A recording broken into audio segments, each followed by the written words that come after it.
Fast track 24 ஆண்டு அனுபவம், 24 நகரங்களில் 24 மணி நேரமும் உங்கள் சேவையில். உங்கள் ஆதரவிற்கு நன்றி. கர்நாடகத்தில் இரண்டாம் கட்டமாக 14 நாடாளுமன்ற தொகுதிகளுக்கு தேர்தல் நடைபெறவுள்ளது.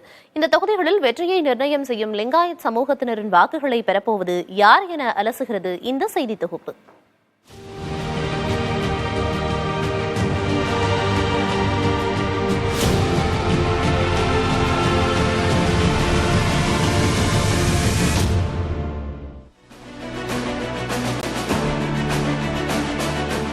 கர்நாடகத்தில் இரண்டாவது கட்டமாக 14 நாடாளுமன்ற தொகுதிகளில் வரும் 7ஆம் தேதி வாக்குப்பதிவு நடைபெறவுள்ளது.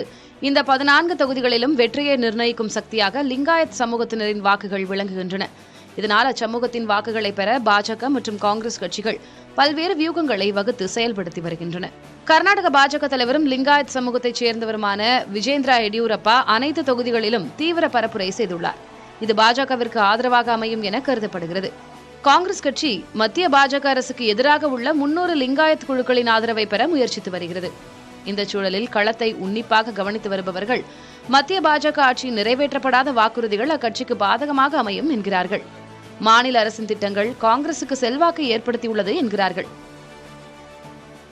இன்ஃப்ராஸ்ட்ரக்சர் ஃபெசிலிட்டிஸ் என்ன ப்ராமிஸ் பண்ணியிருந்தாங்க 10 வருஷம் மோடி ஆட்சியில் என்ன வர வேண்டியது, அதில் நிறைய ப்ராமிசஸ் இன்னும் கம்ப்ளீட் ஆகலை. அதுக்கப்புறம் போன வருஷம் இங்கே காங்கிரஸ் கவர்மெண்ட் வந்ததுக்கப்புறம் அவங்க 5 கேரண்டிஸ் என்ன கொடுத்தாங்க. ஃப்ரீ பஸ் பாஸ், எலக்ட்ரிசிட்டி, மಹಿಳೆಯருக்கு உமனுக்கு 2000 rupees பென்ஷன், அதெல்லாம் என்ன இருக்குது, அதில் ஒரு பாசிட்டிவ் ட்ரெண்ட் கொஞ்சம் வந்திருக்கு. இருப்பினும் காங்கிரஸ் கவுன்சிலர் நேஹாவின் கொலை உள்ளிட்டவை மாநிலத்தில் சட்டம் ஒழுங்கு சரியில்லை என சித்தராமையா மீது லிங்காயத் சமூகத்தினருக்கு கோபத்தை ஏற்படுத்தியுள்ளதாக கூறும் அவர்கள் பிரஜ்வல் ரேவண்ணா விவகாரம் பெரிய தாக்கத்தை ஏற்படுத்தாது என்கிறார்கள்.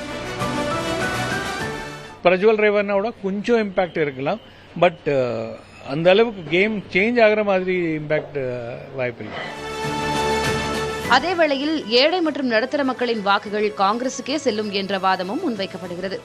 கர்நாடகாவில் தேர்தல் கருத்து கணிப்புகளை மேற்கொண்ட சன்னவா சால்கர் பெரும்பான்மையான மக்கள் காங்கிரசுக்கு வாக்களிக்க உள்ளனர் என்கிறார். ஒரு லோகம் இது இருக்கிறவங்க எல்லாமே காங்கிரஸுக்கு தான் இந்த ஓட்டு போக போகுது. இப்போ நாங்கள் சர்வேல நாங்கள் தெரிஞ்சிருது. இப்போ அங்கே பெங்களூர் எல்லாம் பண்ணிட்டு இப்போ இங்கே உத்தர கர்நாடகா வந்திருக்கேன். இங்கேயும் கூட மக்கள் எல்லாமே எல்லாம் சொல்றது காங்கிரஸ் தான். கடந்த 2019ஆம் ஆண்டு நாடாளுமன்ற தேர்தலில் லிங்காயத் சமூக வாக்குகள் பாஜகவுக்கு சென்றதால் அக்கட்சி பெரும் வெற்றியை பெற்றது. ஆனால் அதன் பின்னர் நடந்த சட்டமன்ற தேர்தலில் அச்சமூகத்தினரின் வாக்குகள் பிரிந்து காங்கிரசுக்கும் சென்றதால் அக்கட்சி ஆட்சியில் அமர்ந்தது.